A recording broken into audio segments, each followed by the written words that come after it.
Selamat pagi anak-anak, apa kabarnya pada pagi hari ini? Semoga semuanya dalam keadaan sehat ya anak-anak, dan tetap semangat bagi anak-anak yang masih daring maupun yang PTM untuk belajar di sekolah maupun di rumah ya. Dan jangan lupa untuk selalu menjaga kondisi tubuh anak-anak dan menerapkan protokol kesehatan dimanapun anak-anak berada.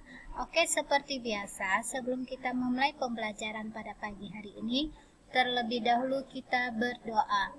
Demi nama Bapa, Putra, dan Roh Kudus. Amin. Bapa kami yang ada di surga, dimuliakanlah namamu.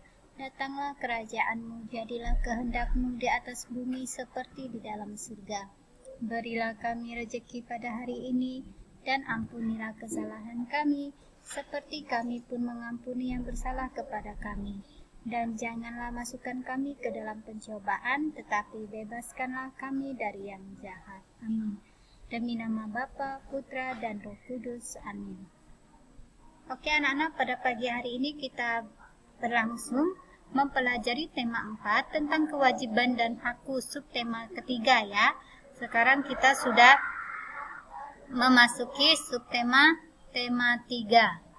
Tentang kewajiban dan hakku dalam bertetangga. Pembelajaran yang pertama yaitu tentang kandungan dan fungsi kalimat saran. Kedua, menentukan perkalian yang hasilnya sudah diketahui. Ketiga, unsur dalam karya dekoratif. Ayo kita pelajari sama-sama.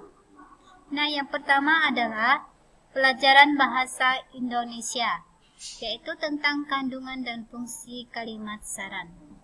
Dalam hidup bertetangga, kita kadang membutuhkan saran dan masukan ketika menghadapi suatu masalah. Saran dalam bahasa Indonesia berarti sebuah pendapat yang diutarakan untuk dipertimbangkan. Kalimat saran mengandung solusi dari permasalahan tertentu. Kalimat saran memiliki fungsi sebagai penyelesaian dari permasalahan yang sedang dihadapi. Berikut ini adalah contoh kalimat saran. Yang pertama adalah sepertinya lebih baik pulang saja terlebih dahulu. Baiknya kita menengok tetangga kita yang sedang sakit. Kalian sebaiknya mematuhi apa yang dikatakan orang tua. Nah, ini adalah contoh kalimat saran. Nah, saat kita memberikan saran kepada orang lain, jangan lupa untuk selalu menggunakan kalimat-kalimat yang sopan ya anak-anak. Nah, sepertinya, baiknya, sebaiknya. Nah, ini adalah kalimat-kalimat yang sopan dan halus. Nah, saat kita memberi saran kepada orang lain, tentunya tidak menyinggung perasaan orang lain ya. Dan tadi sudah Guru jelaskan, gunakan kalimat-kalimat yang sopan, contoh seperti ini ya. Berikutnya, pelajaran matematika menentukan perkalian yang hasilnya sudah diketahui. Ini contohnya ya anak-anak. Ibu membeli 300 kue bolu untuk Wahyu. Wahyu ingin membagikannya kepada teman-teman dengan jumlah yang sama. Dapatkah kamu menghitung kemungkinan banyaknya teman Wahyu dan jumlah kue bolu yang didapat tiap anak? Nah, kita perhatikan di sini. Nomor 1, untuk mendapatkan nilai 300-nya, 10 kali 30 sama dengan 300.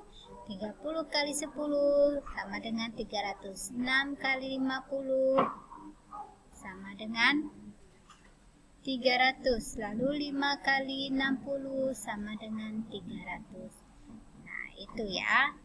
Jadi hasilnya sudah kita ketahui. Jadi kita mencari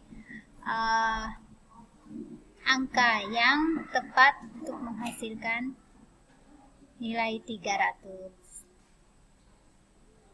Berikutnya, pelajaran seni budaya dan prakarya, unsur dalam karya dekoratif. Dalam sebuah karya dekoratif terdapat beberapa unsur, antara lain untuk bentuk dan warna. Yang pertama adalah bentuk. Bentuk adalah unsur dari seni rupa yang terdiri dari gabungan berbagai bidang. Contoh bentuk adalah seperti lingkaran, persegi panjang, segitiga, buju sangkar, jajar genjang, trapesium, dan belah ketupat. Lalu yang kedua, warna. Warna merupakan salah satu unsur seni rupa yang membuat hasil karya para seniman terasa hidup dan lebih ekspresif. Secara umum, warna dapat digolongkan menjadi 3 kelompok utama, yaitu yang pertama, warna primer, meliputi warna merah cerah, warna merah ya, biru dan kuning. Yang kedua, warna sekunder, hasil campuran antara warna primer dengan primer. Dan yang ketiga adalah warna tersier, hasil campuran antara warna primer dengan sekunder.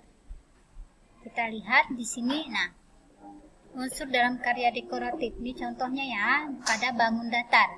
Ada persegi panjang, persegi, lingkaran, segitiga, ada trapesium, jajar genjang, mie belah ketupat, dan layang-layang. Oke, ini contoh karya dekoratif pada bangun datar.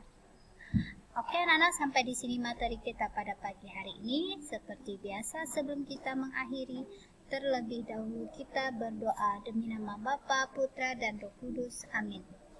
Salam Maria, penuh rahmat, Tuhan sertamu. Terpujilah engkau di antara wanita, dan terpujilah buah tubuhmu, Yesus. Santa Maria, Bunda Allah, doakanlah kami yang berdosa ini sekarang dan waktu kami mati. Amin. Demi nama Bapa, Putra, dan Roh Kudus. Amin. Selamat pagi dan Tuhan memberkati.